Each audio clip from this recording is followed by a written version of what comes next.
ഭൗമരാഷ്ട്രീയ തന്ത്രങ്ങൾ കരഭൂമികളിലെ അതിർത്തികളിൽ നിന്നും മാറി സമുദ്രത്തിലെ അതിസങ്കീർണമായ പാതകളിലേക്ക് കേന്ദ്രീകരിക്കുന്ന ഒരു കാലഘട്ടത്തിലൂടെയാണ് ലോകം ഇന്ന് സഞ്ചരിക്കുന്നത്. ആധുനിക യുദ്ധതന്ത്രങ്ങളിൽ മിസൈലുകളെക്കാളും യുദ്ധവിമാനങ്ങളെക്കാളും പ്രഹരശേഷിയുള്ള ഒരു ആയുധമായി സമുദ്രത്തിലെ ചെക്ക് പോയിന്റുകൾ അഥവാ കടലിടുക്കുകൾ മാറിക്കഴിഞ്ഞു. ലോക വ്യാപാരത്തിന്റെ ജീവനാഡികളായ ഈ പാതകളിൽ ഇറാൻ ഉൾപ്പെടെയുള്ള രാജ്യങ്ങൾ നടത്തുന്ന നീക്കങ്ങൾ ആഗോള സമ്പദ് വ്യവസ്ഥയുടെ താളം തെറ്റിക്കാൻ പോകുന്നവയാണ്.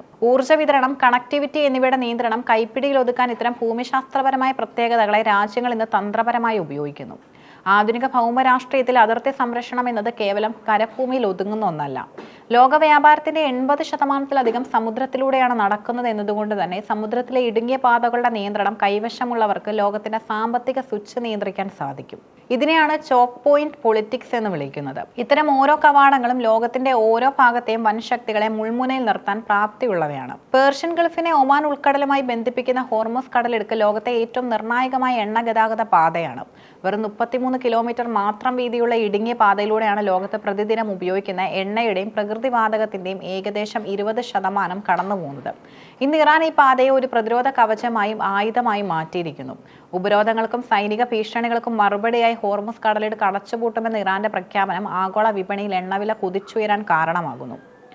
എണ്ണ ടാങ്കറുകളിൽ നിന്ന് ടോൾ പിരിക്കുന്നതും കപ്പലുകൾ പിടിച്ചെടുക്കുന്നതും അന്താരാഷ്ട്ര തലത്തിൽ വലിയ ആശങ്കയുണ്ടാക്കുന്നുണ്ട്.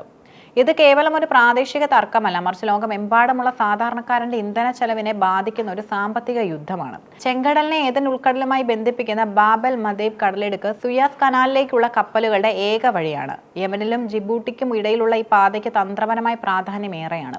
സമീപകാലത്ത് യമനിലെ ഹൂതി വിമതർ ഈ മേഖലയിൽ നടത്തിയ ഡ്രോൺ മിസൈൽ ആക്രമണങ്ങൾ ഒരു പുതിയ യുദ്ധരീതിയുടെ തുടക്കമായിരുന്നു.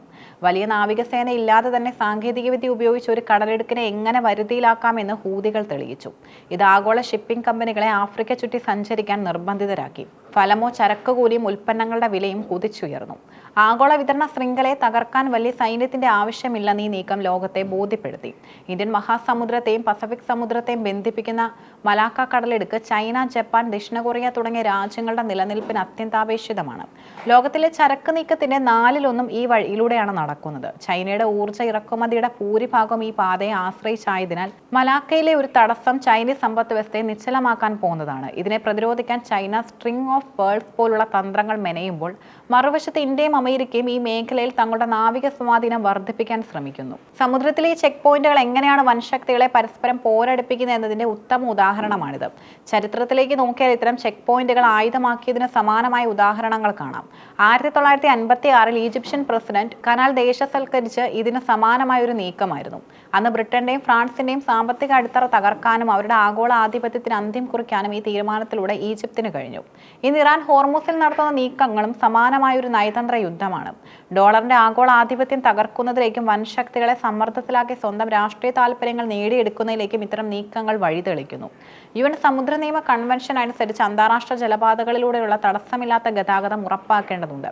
എന്നാൽ ഇറാൻ ഉൾപ്പെടെയുള്ള രാജ്യങ്ങൾ തങ്ങളുടെ പരമാധികാരവും സ്വയം പ്രതിരോധത്തിനുള്ള അവകാശവാദവും ഉയർത്തിക്കാട്ടി ഈ നിയമങ്ങളെ വെല്ലുവിളിക്കുന്നു. ഇത്തരം നിയമലംഘനങ്ങൾ അന്താരാഷ്ട്ര നീതിന്യായ വ്യവസ്ഥയുടെ ബലഹീനതയാണ് ചൂണ്ടിക്കാണിക്കുന്നത്. ഈ ചെക്ക് പോയിന്റുകൾ യുദ്ധതന്ത്രം ആഗോളവൽക്കരണത്തിന്റെ അന്ത്യം കുറിക്കുമോ എന്ന ഭയവും വ്യാപകമാണ്. പരസ്പര ആശ്രിതമായ ഒരു ലോകത്ത് ഇത്തരം വിതരണ ശൃംഖലകൾ തടസ്സപ്പെടുന്നത് മരുന്നുകൾ, കാർഷിക ഉൽപ്പന്നങ്ങൾ, സെമി കണ്ടക്ടറുകൾ എന്നിവയുടെ ക്ഷാമത്തിനും കാരണമാകും.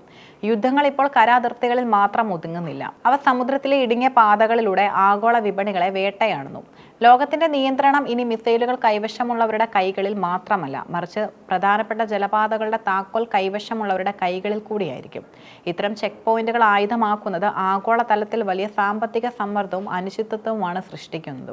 നയതന്ത്രപരമായ നീക്കങ്ങളിലൂടെയും അന്താരാഷ്ട്ര നിയമങ്ങളുടെ കൃത്യമായ പാലനത്തിലൂടെ മാത്രമേ ഇത്തരം ഭീഷണികളെ മറികടക്കാൻ ലോകത്തിന് കഴിയൂ. അല്ലാത്തപക്ഷം സമുദ്രത്തിലെ ഇടുങ്ങിയ പാതകൾ ലോക സമാധാനത്തിന് വലിയ വെല്ലുവിളിയായി തുടരും.